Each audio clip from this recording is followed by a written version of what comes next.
our highlights of Viking's Mediterranean Odyssey cruise. This cruise is a 12-night cruise that travels from Barcelona around the European coast to Venice. In this video, I will tell you where we were each day, what we did, and give you an insight into the Viking included excursions in each port. This video is part 1 of our Mediterranean Odyssey highlights, and covers the first half of the cruise from Barcelona through to Livorno, which is the gateway to Pisa, Florence, and the Tuscany region of Italy. There is not enough time to give you an in-depth description of the cruise in each port, but the video holds links that provide more detailed information on these. During the video, I will also give you an overview of some of the facilities on the ship. Be sure to look out for part 2 of our Mediterranean Odyssey highlights, which covers the second half of our Mediterranean Odyssey cruise with Viking, from Rome through to Venice. Day 1, we boarded the ship in Barcelona. Boarding was in the morning, so this was very convenient with the hotel checkout time. It also meant that we were on the ship before lunch. Luckily, there was not much of a line when we checked in, so check-in was a very quick and simple process. To help keep the queue short, I think that Viking stagger check-in times, dependent on your class of cabin. As part of the check-in process, we had our photo taken. This allowed the staff to later verify who we were whenever we charged something to our cabin throughout the cruise. We were greeted on board with a welcoming drink, and directed to an area where we watched a safety video. Once this was over, we were free to explore the ship. As it was lunchtime, we headed to the World Cafe for a buffet lunch.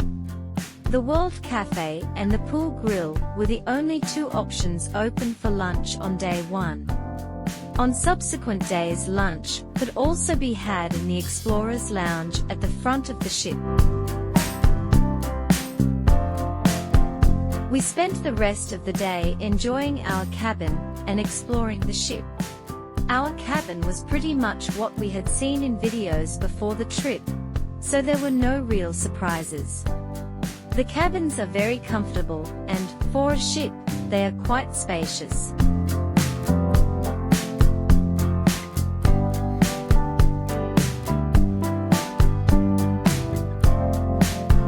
Our explore of the ship started on the top deck, which gave us views over Barcelona and the port. The top sports deck gave some good views of Barcelona. Mind you, the views were much more comfortable a little later, over a drink in the Explorers Bar.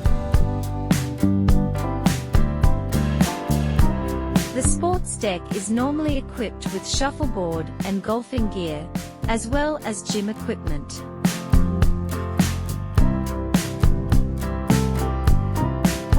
It was interesting for up here to look into the glass-enclosed main pool and winter garden.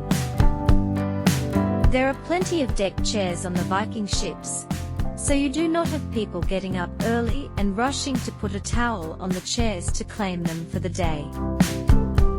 Well, that was enough exploring for day 1, so we headed to the Explorers Bar for a little light music, conversation, and a refreshing drink or 2. After dinner, it was off to the theater for a special Spanish-themed flamenco show. Day 2 was a full day with the ship docked in Barcelona. Several excursions were on offer this day. These included excursions that cost an additional fee, such as a tour to the town of Sitges, which is 25 miles, or 40 kilometers south of Barcelona. Other excursions include exploring buildings that were created by Gaudi, who was the inspiration behind the design of the Sagrada Família, and an excursion that explored the historic Gothic Quarter of Barcelona in depth. We opted for the included excursion, which was called Iconic Barcelona, and was scheduled to take 4.5 hours. The iconic Barcelona excursions left the ship at several times during the day. We chose one of the morning tours. This excursion traveled along the coast before heading through Barcelona to the La Sagrada Família, where we left the bus to view the outside of the basilica. Once back on the bus, we traveled across town to the Gothic Quarter, where we again left the bus. This time to view the historic Gothic Quarter area more closely. From here it was back on the bus to return to the ship. If you want to see more detail on what this included excursion covers, including maps of where we went, and learn how much walking and standing is involved, be sure to watch our iconic Barcelona video. There is a link to this below. The bus stop at the Gothic Quarter was in the Port Vell district, which is a vibrant restaurant and tourist area. Because it was still early afternoon, after touring the Gothic Quarter, we elected to stay and explored Port Vell on our own before making our way back to the ship. That evening we set sail for Marseille.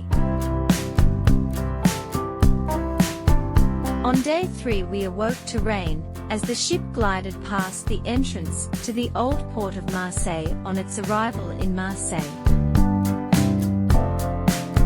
Marseille is the oldest city in France, and is rich in historic treasures.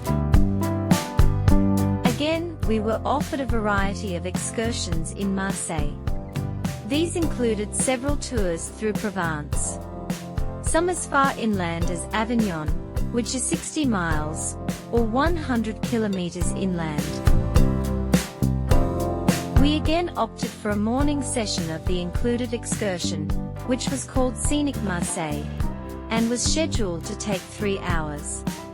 This excursion traveled into the old port area, and then went south along the coast for about 5 miles, or 8 kilometers, before it returned to the old port. Here we had about an hour and a half to explore the museums, cafes and historic buildings in the old port area. If you want to see more detail on what is included in the Scenic Marseille excursion, and learn what you actually see, and how much walking and standing is involved, be sure to watch our Scenic Marseille video. There is a link to this below. Because we did a morning excursion, we got back to the ship early enough to do a different free excursion in the afternoon. Information on this excursion is also included in our Scenic Marseille video. Then once back on board we checked out the afternoon high tea in the Winter Garden. This became a bit of a habit for us on the cruise, especially on the days when we were off doing an excursion at lunchtime. Day 4 saw the return of sunshine as we arrived in Monaco. Monaco is the second smallest country in the world, after Vatican City, which we will also be visiting later in our Mediterranean Odyssey cruise. Our ship did not dock in Monaco, but instead it anchored a short way offshore. We used the ship's tenders to travel from the ship into Monaco. The excursions on offer in Monaco focused on exploring either the city or the French Riviera. These excursions went as far as Nice, which was 12 miles, or 20 kilometers away. Tours by helicopter were also on offer. Once again, we opted for the included excursion, which was a 3-hour tour called Walking Tour of Monaco. This tour took a bus from the port to the top of the rock which overlooks Monaco. This area is where the royal family lives, and we spent our time being guided around the alleys, gardens and buildings in the precinct. At this point, can I ask you 2 things? If you have any extra information that will help others, please add a comment. And If you find this video helpful in any way, please give us a like, and if you haven't already, please subscribe to our channel, and we will give you the lowdown on other places that you might be interested in exploring. Again, we have made a walking tour of Monaco video, which gives an in-depth explanation of what this tour involves. In the afternoon, after the tour, we did our own independent trip up to the Monte Carlo casino. Our walking tour of Monaco video also gives detailed information on how to get from the dock to the casino and back. Once back on board, we checked out the Nordic Spa and the fitness center. The spa is well equipped with, among other things, a sauna, a steam room, and a cold plunge pool. Following this, it was time for us to set ourselves up with a few drinks on the rear pool deck and enjoy the view of Monaco from the sea. The ship stayed at anchor until after sunset so that we could enjoy the lights of Monaco before we headed off to the next port of Livorno in Italy.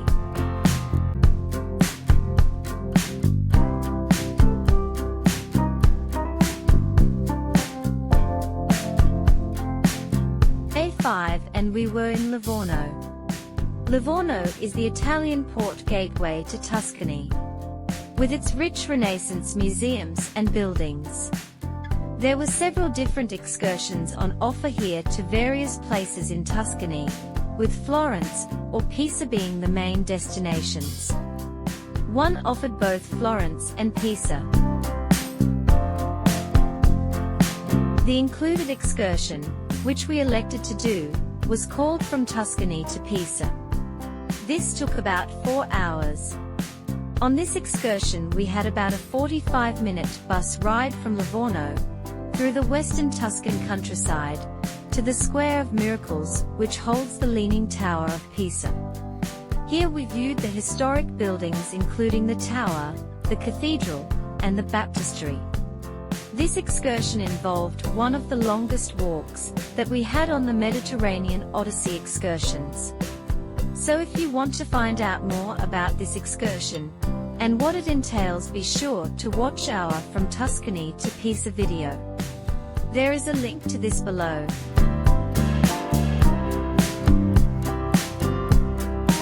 Tonight we had dinner in Manfredi's. We had booked this meal before the cruise. Manfredi's is an Italian-inspired restaurant on the ship, which offers a more elegant dining experience than the World Cafe. The meal in Manfredi's was quite delightful, and the atmosphere was very nice. But to be honest, on this cruise we had most of our meals in the World Cafe.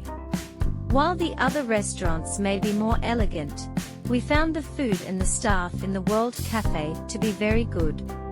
We could always find a quiet table, and whether you are sitting on the back deck or inside, there are large panoramic windows giving once-in-a-lifetime views.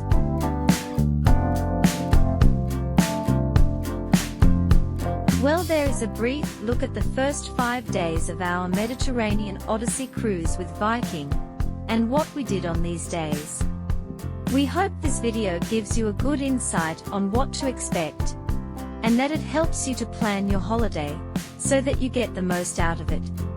Be sure to look out for Part 2 of our Mediterranean Odyssey highlights.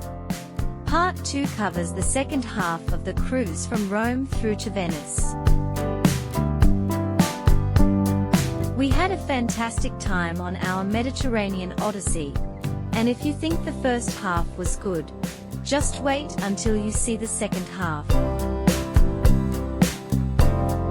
I hope that you also have a great time on your Mediterranean Odyssey cruise with Viking, and come home with a camera and a mind full of lifetime memories.